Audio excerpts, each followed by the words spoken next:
Okay, here is chapter 9 of Uncle Gobb and the Dread Shed. Chapter 9 is called No More Dread Sheds.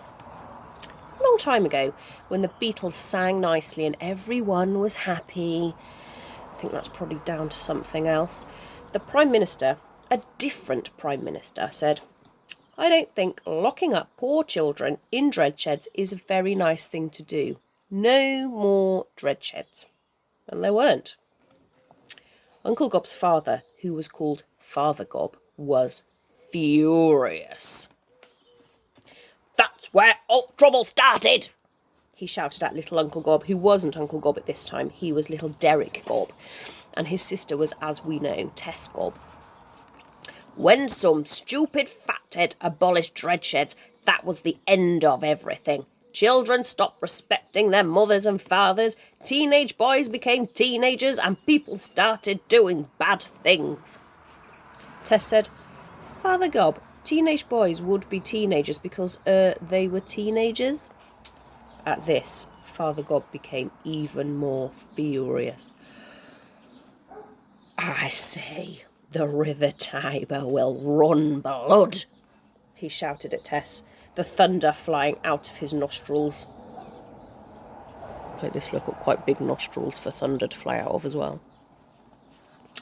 What he actually meant was that a whole lot of awful stuff will happen, even dying. This was a strange thing for him to say because the River Tiber is in Ponky. The River Tiber is in Rome.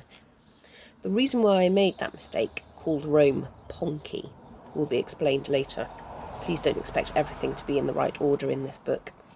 So little Derek Gobb, who always wanted to please Father Gobb, made a special vow, a special promise. For his father's sake, he would save a dread shed. If that silly Prime Minister thought he could get rid of all of the dread sheds, he was wrong. He, little Derek Gobb, would save one.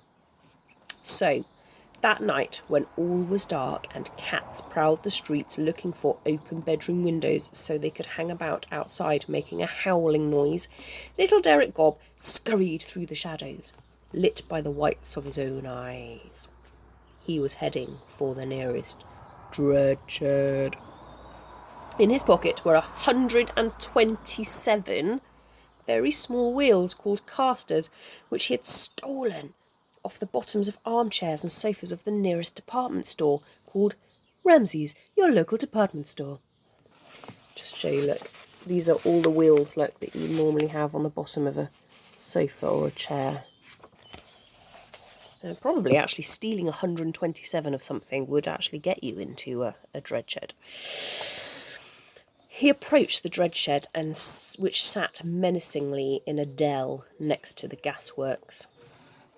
Fearlessly, he stuck all 127 casters under the edges and corners of the dread shed, and then silently, slowly, carefully, and secretly, using the old rope for which he had paid money, as in money for old rope, he pulled the dread shed through the cat-prowly-howly streets all the way home. Then cunningly, cleverly, wisely and coolly, he nudged the dread shed into the backyard of the family home. Here he is, look. I mean, he really has got to be some kind of super strong human to be able to do that, hasn't he? Like pulling an entire building. It's a prowly cat. Then he wrote a note. "Dear Father, when you get up and come downstairs, you will see a large shed-like building in your backyard. It is a dread shed, which I have captured, for, Father, I have listened to your words of wisdom and acted upon them. This dread shed will keep alive forever the glory that is the dread shed, and when the time comes, just as one day King Arthur will rise from the cave wherein he sleeps to save our kingdom, so our dread shed will arise and save our kingdom too.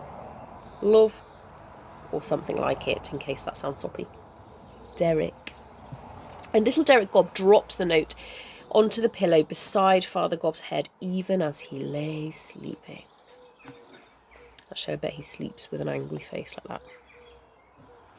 That's why in the morning Father Gobb did not wake up, go downstairs and say, "What the blooming hell is that shed doing in our backyard?" Instead, he looked longingly and lovingly at the dread shed. It's like this. And slapped Derek around the top of his head, because that was the only way Father Gobb knew how to say thank you to his children. And now little Derek Gobb had grown up. He had become Uncle Gobb, and the dread shed had stayed with him in all of his life. It didn't blow up in the blam. It lurked in the corner of the backyard. That's the end of chapter 9. Now, if you're an adult watching this, I'm seeing some interesting themes coming through this book that probably aren't apparent to young minds. But this is Michael Rosen we're talking. So, interesting subtext there. Right, Charlotte is here. I've got to write my Tesco list now. Gotta go to Tesco today. That is no joy of that. Shall I just tell you a little thing that happened last night? Here's Charlotte looking. Can you see Charlotte here? Probably not. Where is she? Can't see her. This is a terrible recording now. But Charlotte, as you saw yesterday, who looks, a beautifully innocent, like pretty cat. Yesterday she brought a live rat in. Just as I was halfway through watching a lovely film. Here she comes with this rat, completely unscathed, nothing wrong with it, legging it around my house. So I then had to spend 20 minutes trying to get this rat, and I managed to get it into the porch. So then I shut the porch door, opened the front door, and after about 6 or 7 minutes of Evie going, there it is, there it is, there it is, there it is, managed to get it to run out of the front door, but not before it had run over my sandaled feet. Yes. Gross.